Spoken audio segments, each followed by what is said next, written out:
संजय राऊतांकडून देवेंद्र फडणवीसांचं कौतुक करण्यात आलंय। कालचं संपूर्ण श्रेय फडणवीसांचंच आहे हे संजय राऊत म्हणाले। काल दोन्ही उपमुख्यमंत्री कुठे होते असा सवाल देखील त्यांनी केलाय। शिंदे आणि दादांना हे प्रकरण चिघळत ठेवायचं होतं का असा सवाल देखील त्यांनी विचारलाय। राज्याचे मुख्यमंत्री म्हणून त्यांनी अजिबात संयम सोडला नाही हे कौतुकास्पद आहे। पण त्याच वेळेला स्वतः देवेंद्र फडणवीस या वाटाघाटीमध्ये गुंतले होते हे मला माहिती आहे।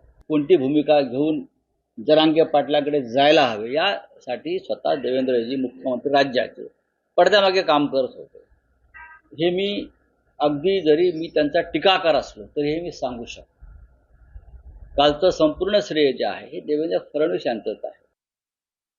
मला आश्चर्य वाटतंय की कालच्या या प्रसंगात दोन्ही मुख्यमंत्री उपमुख्यमंत्री कुठे होते। विशेषतः एकनाथ शिंदे हे नव्या मुंबईमध्ये गुलाल उधळायला जरांगे पाटलांच्या सोबत होते, पण काल ते कुठे दिसले नाही। याचं कारण काय? ते त्या आनंद सोहळ्यामध्ये का सहभागी झाले नाही की त्यांना हा आनंद सोहळा मान्यच नव्हता की हे प्रकरण अजून चिघळत राहावं आणि देवेंद्र फडणवीस मुख्यमंत्री अडचणीत यावेत असं काही योजना दुसरे लोक करत होते का?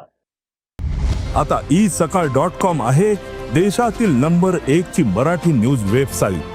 प्रत्येक अपडेटसाठी isakal.com ला नक्की भेट द्या।